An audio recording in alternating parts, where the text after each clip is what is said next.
అవును శ్రీకళ చాలా టెన్షన్ పడుతూ ఉంటారు. ఇంకా పాప జాడ తెలియట్లేదు. ఇక్కడ నుండి కనపట్ల అంటున్నారు కదా! అసలు పాప ఎటు వెళ్ళిందో అర్థం కాక అవని ఏడుస్తూ ఉంటుంది. శ్రీకర్ ఇంకా అయోమయంలో ఉంటూ ఉంటాడు. ఆమెకి ధైర్యం చెప్తూ ఉంటాడు. కానీ అవని ఏడుస్తూ ఉంటుంది. అక్కడ అక్షయ్ ఇంట్లో పనిచేస్తుంది. అప్పుడు ఇంకా ప్రసాదరావు ఇంకా తన రూమ్కి వస్తూ ఉంటాడు. చాలా ఇబ్బంది పడుతూ ఉంటాడు.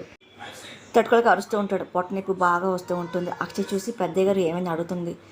అంటే పొట్టనొప్పి వస్తుందమ్మా భరించలేకపోతే చెప్పి రాధ అంటూ ఉంటారు. సమయానికి ఇంట్లో ఎవరు లేరు, ఫోన్ తీసుకో నేను డాక్టర్ కాల్ చేస్తా అని రాధ అంటూ ఉంటాడు. మీరు చెప్పండి ట్యాబ్లెట్స్ ఎక్కడ ఉన్నాయో నేను తీసుకొస్తాను అక్షయ్ అంటూ ఉంటుంది. వద్దొద్దమ్మా, ఇదిగో ఇదిగో మామూలు ట్యాబ్లెట్స్ వల్ల తగ్గదు, ప్రాణం పోతుంది, చెప్పింది చెయ్యి అని ఇంక ప్రసాద్ అంటూ ఉంటారు. ఆయన పసర ముందు తయారు చేసి నేను తీసుకొస్తాను ఆగండి భయపడకండి అక్షయ్ ధైర్యం చెప్తున్నాడు. అబ్బా ముందు నేను చెప్పింది చెయ్యమ్మా, తీసురా ఫోన్ అని చెప్పి ప్రాధ అంటూ ఉంటాడు. సరే అని చెప్పి అక్షయ్ ఇంకా వెళ్ళి ఇంకా ఫోన్ తీసుకొచ్చి ప్రాధకు ఇస్తూ ఉంటుంది. అక్షయ్ ఇంక తులసంకు దండం పెట్టుకోవడం ఇంకా దేవుడు భారం వేస్తూ ఉంటుంది. ఈలోగా డాక్టర్ కాల్ చేస్తుంటారు. ఇంకా ఫోన్ లిఫ్ట్ చేసి డాక్టర్ గారు ఏంటని అడుగుతూ ఉంటారు. బాగా నొప్పి వస్తుందని తట్టుకోలేకపోతున్నాను అని చెప్పి ప్రాధ అంటూ ఉంటాడు. ఇలాగా అక్షయ్ వెళ్ళి ఇంకా తులసాకులన్నీ తెంచుకొని వస్తూ ఉంటుంది. ఇంకా దేవుడు భారం వేస్తూ ఉంటుంది. నేను పేషెంట్ దగ్గర వెళ్తాను, అరగంటలో మీ దగ్గర ఉంటా అని చెప్పి డాక్టర్ అంటూ ఉంటారు. సరే అని చెప్పి ఇంకా ప్రాధ అంటూ ఉంటారు. ఫస్ట్ ఎయిడ్ తీసుకొని హాస్పిటల్ రండి అని చెప్పి ప్రాధకి అదే నాకు చెప్తూ ఉంటారు. ఇంట్లో ఎవరు లేరా అని చెప్పి అంటూ ఉంటారు. కానీ ప్రాధ ఇంకా మాట్లాడలేకపోతుంటారు. ఇంకా ఫోన్ పెట్టేస్తూ ఉంటారు. అక్షయ్ ఇంకా చాలా కంగారు పడుతూ ఉంటుంది. ఇంకా తన పసరమని తయారు చేస్తూ ఉంటుంది. భగవంతురా ఏంటి నరకం భరించలేకపోతున్నా అని చెప్పి రాధరావు అదే పని టెన్షన్ పడుతూ ఉంటాడు, బాధపడుతూ ఉంటాడు. అక్షయ్ ఇంకా తామలపాకులు అలాగే తులసాకులు అన్నీ కలిపి ఇంక జీలకర్ర వేసి కషాయం తయారు చేస్తూ ఉంటుంది. పెద్దయ్య గారు పసుమని తాగండి అని అక్షయ్ గారిని ఏంటమ్మా నా ప్రాణంతో ఆటలాడుతున్నావు ఏంటి ప్రాధర అంటూ ఉంటాడు. అయ్యో అలా అనకండి తగ్గిపోతుంది, అమ్మవారి మీద ఒట్టండి అని అక్షయ్ అంటూ నన్ను నమ్మండి, తాగండి అయ్యగారు అని అక్షయ్ చెప్తాడు. నాకేం వద్దని ప్రాధర అంటూ ఉంటాడు. ఇంకా అక్షయ్ పిలుచుకుంటా ప్రాధర తాగిస్తున్నాడు. తాగారు కదా కాసేపు రెస్ట్ తీసుకోండి అని అక్షయ్ అంటుంది. ఇంకా ప్రాధన కళ్ళు మూసుకొని అలాగే రెస్ట్ తీసుకుంటూ ఉంటాడు. అయ్యగారు కడుపు తగ్గిపోవాలి అని చెప్పి అమ్మవారి మీద అక్షయ్ భారం వేస్తూ ఉంటుంది.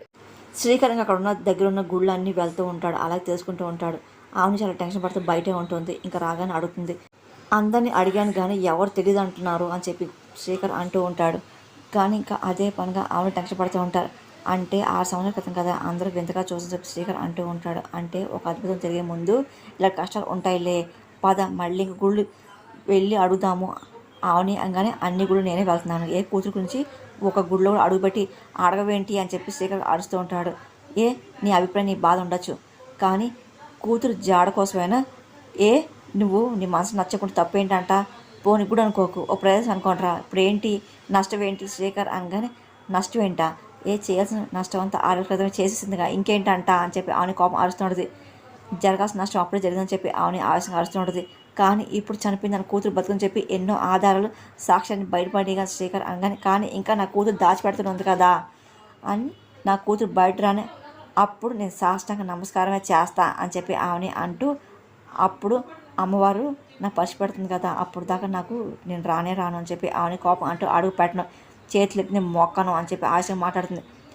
అప్పుడే నా కూతురు చూపిస్తుందేమో చూద్దాం అని చెప్పి ఆమెని ఆశగా అలాగే చెప్తుంటుంది. పద వెళ్దాం చెప్పి కోపంగా వెళ్తూ ఉంటుంది.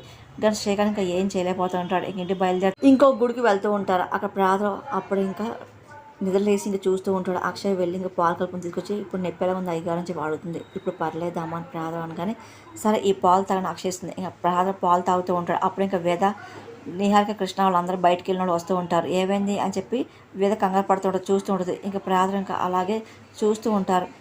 మన ఇంట్లో లేట్ అయినా అంటే ఈ అక్షయ తాతని వాళ్ళలో వేసుకుని ప్రయత్నిస్తుంది అని సౌర్య అంటూడదు. దీనివల్ల వేసుకుని అనరు, పెద్దవాళ్ళు సేవలు చేయడం అంటారులే, అది నీకు అర్థం కాదులే అని పెద్దరాజు అంటూ ఉంటాడు.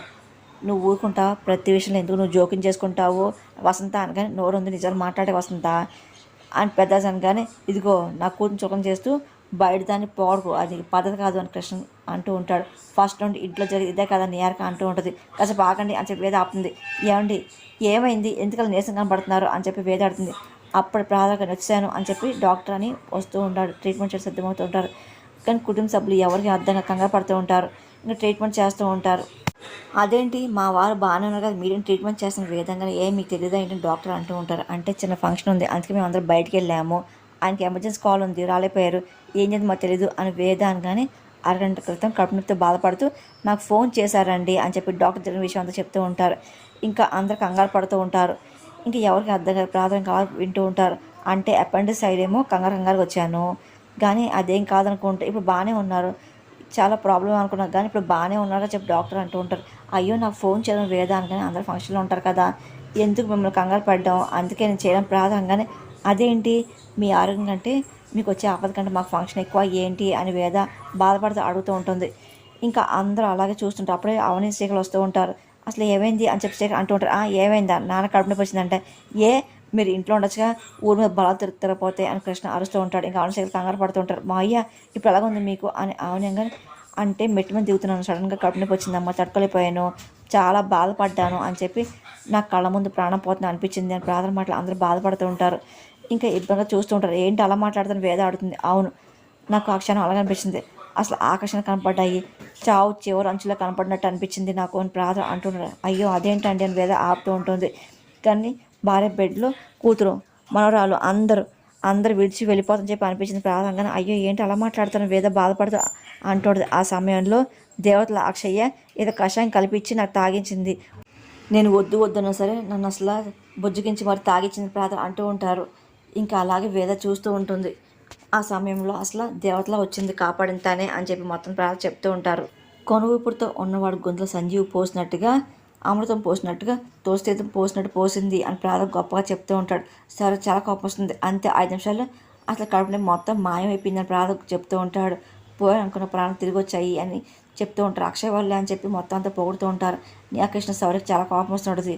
ఈరోజు అక్షయ్ వాళ్ళ ప్రాణం నిలబెట్టింది తన వాళ్ళే అని చెప్పి ప్రార్థనగానే, ఏం కాదు అక్షయ్ని కషాయం వాళ్ళని కాదు, ఆటోమేటిక్గా మీకే మామూలుగా నొప్పి తగ్గు ఉంటుందిలే అని చెప్పి నీయాక అంటుంది. అవును నువ్వు అన్నదే కరెక్ట్లే, ఏది అనుకోకుండా అక్షయ్ కలిగొచ్చింది అంతే అని కృష్ణంగానే, ఇదిగో అక్షయ అలాంటి ఊరలేని మాటలు అసలు పడుచుకోబాకు, పెద్దగా కడుపు నొప్పి తగ్గడానికి నువ్వేం మంది కల్పించావు అని అవుని అనగానే, వంటశాలకు మించిన వైద్యం ఇంకేమని చెప్పి తాతయ్య ఇప్పుడు చెప్తూ ఉండేవారు కదా అని చెప్పి గుచ్చేస్తూ చెప్తాడు. చాలా రోజుల మందులకి ఎలా తయారు చేసుకోవాలో తాతయ్య నాకు నేర్పించారు అని చెప్పి అక్షయ్ గొప్ప వాళ్ళ తాతయ్యకు చెప్తుంది. తాతయ్య వైద్యం గుర్తొచ్చింది. వాము, జీలకర్ర, తులసాకులు, తేనె, చిగురు, పసుపు, తమలపాకులు అన్నిటి కలిపి చూర్ణం చేశాను అని, తర్వాత దాని నుండి పసంద తీశాను, దాంతో తీసుకొచ్చి పెద్దగా తాగిచ్చానని అక్షయ్ మొత్తం చెప్తూ ఉంటుంది. బాగా చేసావని చెప్పి డాక్టర్ పొగుడుతూ ఉంటారు. అద్భుతమైన ఔషధాన్ని తయారు చేసి ఇచ్చావుగా అని చెప్పి పొగుడుతూ ఉంటారు. అది నిజంగానే ఒక ఆయుర్వేదం మందుని తయారు చేసి ఇచ్చింది కదా. అసలు గొప్ప విషయం ఏంటంటే చిన్నపిల్లలు అసలు భయపడుతుంటారు, ఈ పాప బాగా సమస్ఫూర్తితో అన్నీ చేసింది, మనం పొగడాల్సిందే అని చెప్పి డాక్టర్ అంటూ ఉంటారు. ఇంకా సారీ ఓరలేకపోతుంది, చాలా బాగా చేసావమ్మా, నువ్వు భలే చేసావు ప్రార్థన గారు, మీరు ఇంకా భయపడక్కర్లేదు, హాస్పిటల్ రండి టెస్టులు చేద్దాం, నేను వెళ్తాను చెప్పి డాక్టర్ చెప్పి వెళ్ళిపోతూ ఉంటారు. ఇంకా సౌరి నీలకృష్ణ చాలా కోపం వస్తుంటారు. అక్షరం చూస్తూ ఉంటారు.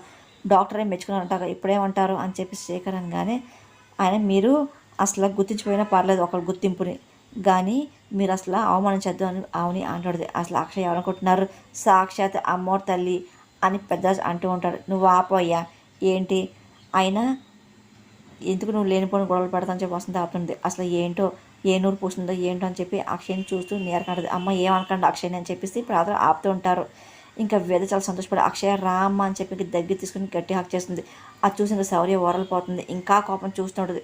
ఇంకా వేద చాలా సంతోషం అక్షయ్ని హక్ చేసుకుంటూ ఉంటుంది. శౌర్యకి ఇంకా ఎక్కడ లేని కోపం వస్తూ ఉంటుంది. ఇన్ని రోజులు అక్షయ్ని దూరం పెట్టారు, ఇప్పుడు మీ పెద్ద మనసుతో అక్షయ్ని దగ్గర తీసుకుని చెప్పి పెద్ద పొగుడుతూ ఉంటారు. నా ఒళ్ళంతా పొక్కలిసినట్టు అయ్యింది అత్తయ్య అని చెప్పి అంటూ ఉంటారు పెద్దరాజు. మీరు మరీ ముచ్చేకండి నెత్తినికి మరీ కూర్చోడదని ఏరక కోపంగా మాట్లాడుతూ ఉంటుంది. కోపం చూపించే టైం చూపించాలి, అభిమానం చూపించే టైం అభిమానం చూపించడం తప్పేం లేదులే అని చెప్పి లేదా ఆపుతాడు. థ్యాంక్ యూ పెద్దమ్మ గారు అని చెప్పి అక్షయ్ అంటూ ఉంటుంది. ఇంకా తను తెచ్చిన పాలు గ్లాస్ వాటర్ గ్లాస్ తీసుకెళ్ళిపోతూ ఉంటుంది. అదే పనిగా అందరూ అలాగే చూస్తుంటారు. కానీ నియర్గా కృష్ణ చాలా కోపం చూస్తుంటారు. ఆవునికి మాత్రం చాలా సంతోషంగా ఉంటుంది. అక్షయ్ చూస్తుంటుంది. ఆ రోజు జాతరకి వెళ్ళినప్పుడు కూడా అమ్మవారి ప్రసాదం అక్షయ్ చేయడం, అలాగే ఎవరు చేయని చెప్పి ఆవుని అడగని నేనే చేయని చెప్పి గొప్పగా చెప్పడం, అలాగే అక్షయ్ వాళ్ళ తాతయ్య పంతులు గారు చెప్పిన మాటలు గుర్తెచ్చుకుంటుంది. అక్షయ్ మీద అమ్మవారి కృప చాలా ఉంది. అక్షయ్ కారును జన్మరాలు అని ఆ రోజు అక్షయ్ వాళ్ళ అమ్మమ్మ అన్నమాట గుర్తుకుంటుంది. ఎక్కడో కాలిన వాసన వస్తుంది అని చెప్పి పెద్దరాజు అంటూ ఉంటాడు. నువ్వు రావైంది వసంత లాక్కొని తీసుకెళ్తాడు ఒక దాని అని పెద్దరాజు అంటూ ఉంటాడు. మీరు రెస్ట్ తీసుకుని పదండి అని చెప్పి వేద అంటూ ప్రార్థన లోపల తీసుకెళ్తూ ఉంటుంది. కానీ ఆవుని శ్రీకాలు మాత్రం చాలా సంతోషంగా ఉంటారు. ఎక్కడి నుంచి రా అని చెప్పి నేరకే కోపంగా అంటూ సౌరని లోపల తీసుకెళ్ళిపోతూ ఉంటారు. అక్షయ్ అలాగే శ్రీకర్ ఆవుని చూస్తూ ఉంటారు, సంతోషపడుతుంటారు. అక్షయ్ ఇంకా తన పని చూసుకుంటూ ఉంటుంది. అసలు అక్షయ్ చూస్తుంటే ఎంతో గొప్ప ప్రతిభ కలిగినట్టు అనిపిస్తుంది. కానీ అక్షయ్ పేరెంట్స్ ఎవరో కానీ ఎంత దురదృష్టవంతురాలో అని చెప్పేసి అంటూ అవుని ఇంకా అలాగే అక్షయ్ని చూస్తూ ఉంటారు. అక్షయ్ మాత్రం తన పని చేసి ఒకసారిగా అవనిని శ్రీకర్ చూస్తూ ఉంటారు. కానీ శ్రీకర్ అవని మాత్రం ఇంకా అక్షయ్ని చూస్తూ ఉంటారు. ఇంకా వాళ్ళ తల్లిదండ్రులు ఎవరు చాలా దురదృష్టవంతులు అని చెప్పి చాలా బాధపడుతూ అక్షయ్ని గమనిస్తూ ఉంటారు. అక్షయ్ ఇంకా పని ఆపేసి ఇంకా అవని శ్రీకర్ చూసి ఇంకా వస్తూ ఉంటారు.